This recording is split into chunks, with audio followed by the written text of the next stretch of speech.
बेटा, आज तेरी बड़ी ननंद का फोन आया था। बीमार पड़ी है। कई दिन से पहले डेंगू हो गया और अब कई दिनों से पेट में दर्द है। चेक कराया तो पथरी बता दी है। शायद ऑपरेशन करना पड़ेगा। नीता ने अपनी बहू सोनिया को कहा। मम्मी, दीदी तो अकेली है ना, फिर सब कैसे मैनेज करेगी? देख लेना, अगर जरूरत हो तो आप चली जाना सोनिया के यहाँ। सोनिया की 2 ननंद थी और वो एक बहु परिवार में सभी बड़े प्रेम से रहते थे, पर सोनिया की बड़ी ननंद का स्वभाव औरों के मुकाबले थोड़ा अलग था। वह अपने आप से ही मतलब रखने वाली थी। उनके लिए अपना स्टेटस मैनेज करना ही सबसे बड़ा काम था। वह सभी को अपने से नीचा समझती थी। उन्हें मम्मी पापा तक से कोई मतलब नहीं था, पर कोई उन्हें कुछ नहीं बोलता था क्योंकि वो सबसे बड़ी थी। खैर, सोनिया का इतना कहना उसकी सास को बहुत तसल्ली दे गया।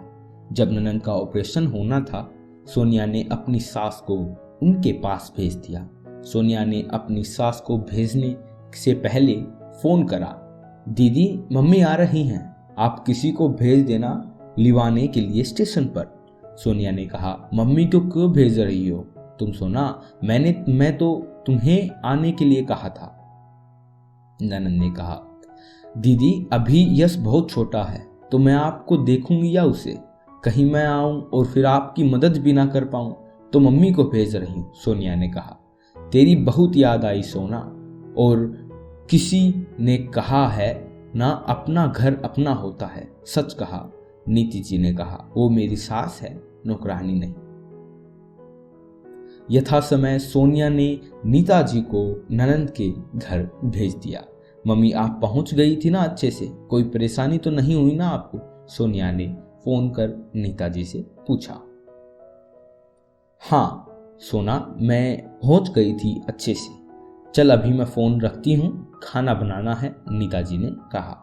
सोनिया अपनी सास से और बात करना चाहती थी, पर मन मायूस कर गई। उसका मन नहीं लग रहा था किसी भी काम में। न जाने क्यों रह रह कर सास की याद आ रही थी। समय निकलता जा रहा था।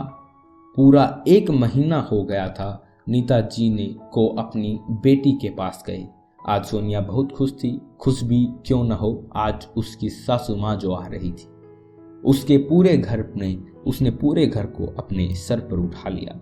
सारा खाना सासू माँ की पसंद का बनाया था।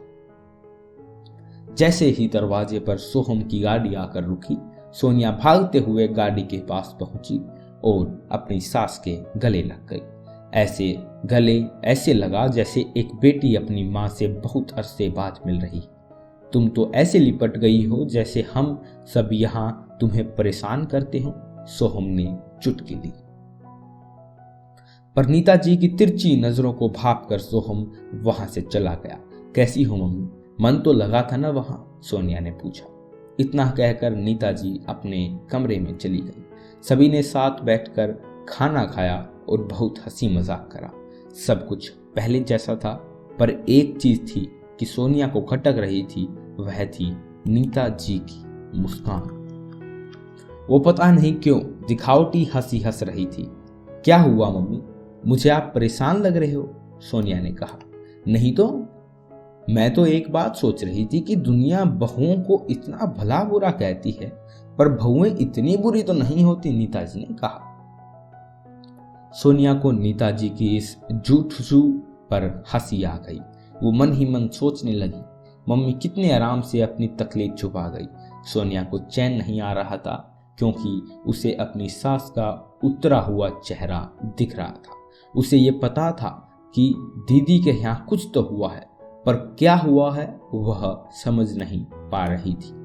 हेलो, नमस्ते दीदी, अब कैसी हैं आप? सोनिया ननंद को फोन करके पूछा। बस ठीक ही हूँ, ननंद ने उत्तर दिया। अरे आज मैं रसोई की सफाई करवा रही हूँ काम वाली से। मम्मी आई थी, काम में मदद कम हुई और उन्होंने काम फैला ज्यादा दिया। रसोई की सेल्फ भी तोड़ गई। पता है कितनी महंगी लगी थी। पहले इतना खर्चा हुआ, अब ये ठीक करने में और खर्च आएगा। तभी तो मैं तुझे बुला रही थी। न तो मम्मी को कपड़े पहनने का सलीका, न शहर वालों की बात करने का ढंग। लग ही नहीं रहा था कि वो मेरी माँ है। पता है, एक दिन कुछ मोहल्ले की औरतों में मेरी तबीयत जानने आई तो मम्मी को काम वाली समझ बैठी थी। और सच कहूँ तो मैंने उन्हें सच भी नहीं बताया, नहीं तो मेरी हंसी उड़ाते सब। ननद ने कहा। सोनिया को गुस्सा 7वें आसमान पर था। दीदी, आप क्या बोल रही हैं? मम्मी आपके लिए वहां आई थी। उन्होंने अपना घर समझकर काम करा वहां। जब आप छोटी थी आपको लिए उन्होंने अपना पहनावा सादा रखा, क्योंकि अगर वे इतनी कम आमदनी में बन ठन कर रहती तो आप सभी पढ़ लिख कर इतने बड़े नहीं हो पाते। और अब वो उसी में ढल गई हैं। जिस माँ को आप बोल रही हैं ना, वो सलीका नहीं जानती। उसी माँ ने आपको सलीका सिखाया था दुनियादारी का। और हाँ, सबसे अहम बात, वो मेरी सास है, नौकरानी नहीं। ये सच्चाई बोलने में आपको शर्म आती होगी, मुझे नहीं। सोनिया ने इतना कहकर धड़ से फोन काट दिया। नीता जी पीछे खड़ी सब सुन रही थी। सोनिया भागकर अपनी सास के गले लगी और दोनों रोने लगी। दोस्तों, कभी कभी ऐसा भी हो जाता है जैसा आज आपने ये कहानी सुनी। तो अगर आप इस सिचुएशन में हैं तो इस कहानी से कुछ सीखिए और अपने माँ बाप का आदर करना सीखिए, क्योंकि वो ना होते तो आप ना होते। अगर आपको लग रहा है उनको रहना सहना नहीं आता, उनको स्टाइल में रहना नहीं आता, आप शहर में रहते हैं, उन्हें पता नहीं कैसे रहते हैं, तो ये आपकी गलतफहमी है, क्योंकि वो आपके माता पिता हैं। आपसे कुछ ज़्यादा ही उनको पता है। कहानी को यहीं ख़त्म करते हुए आपसे आज्ञा चाहता हूँ कि आज की सभा को यहीं ख़त्म किया जाए। मिलती हैं अगली वीडियो में। तब तक के लिए सुखी रहिए, संपन्न रहिए।